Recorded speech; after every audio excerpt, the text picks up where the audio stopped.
I'm sure many of you have already seen all the videos about beating Super Mario Bros. Games, and other games in general, with certain requirements. However, I haven't really seen any of these questions pointed towards a more popular game than any of those. The original Super Mario Bros. So in this video, I'm going to ask a very popular question for an even more popular game. What is the lowest possible score in Super Mario Bros.? The rules are simple. Keep this score as low as possible. Coins are worth 200 points, power-ups are worth 1000 points, defeating enemies varies depending on the number of enemies you defeat at once, and each second on the clock after you beat a level is 50 points. Also, when I started recording footage for the video, I found out that each firework is worth 500 points, but fortunately, we won't be seeing any of those. However, we will be seeing flagpoles, and despite being able to grab the flagpole at 0 seconds, we have to get a minimum of 100 points per flagpole, so for this run, we're going to have to touch as few flagpoles as possible. Now, being a fan of Super Mario Bros. Speedruns, I know the fastest and most efficient route for this run, and that's what we'll be doing today. First up is the most iconic level in Mario Bros. History, World 1-1. It's a very simple level.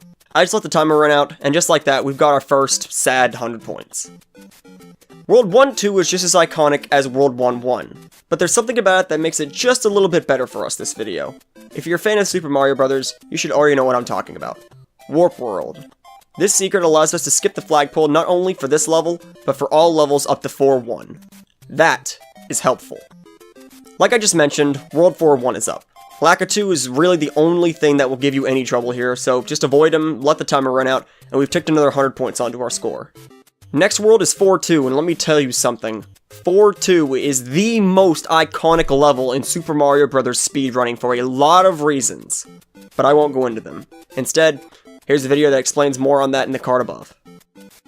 Now, I didn't know until I started getting into Super Mario Bros. Speedruns that there's a second Warp World. Where was this my entire life?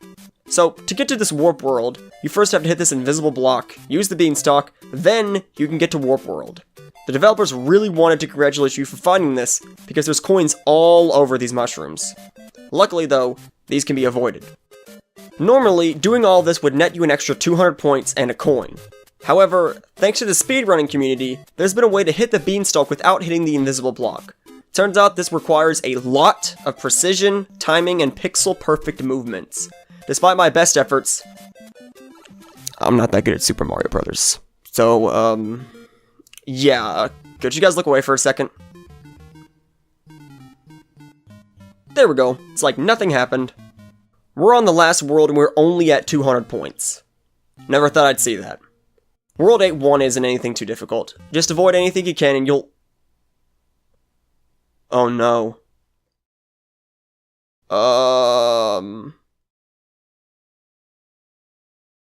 After trying to get over this for about 25 minutes, I did some research and came across a video by NotEntirelySure, shoutouts to him.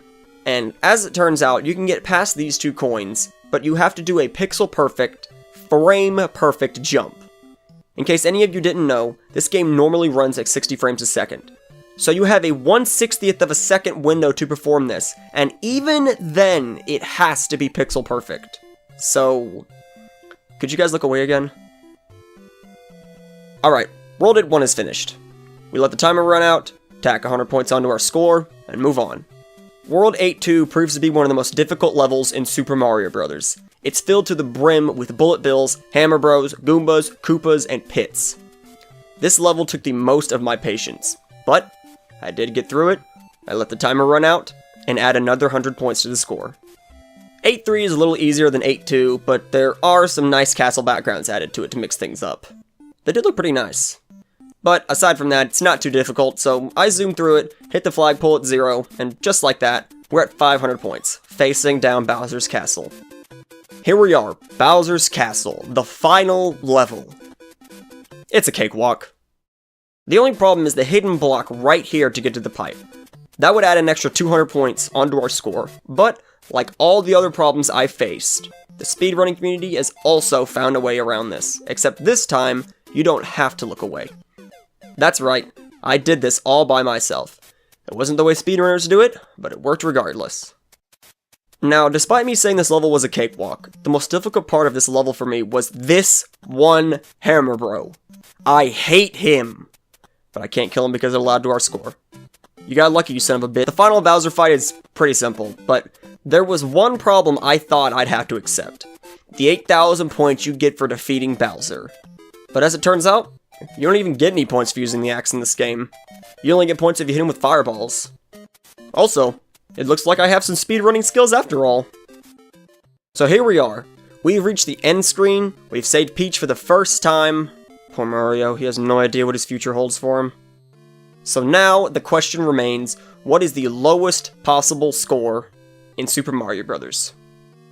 The answer is 500 points, or 2.5 coins, half a power-up, half a hammer brother, and 1/10 of the top of the flagpole.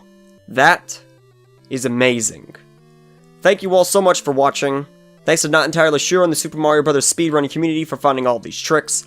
Aside from that, I hope you guys did enjoy this video, and of course, I'll see you all in the next one.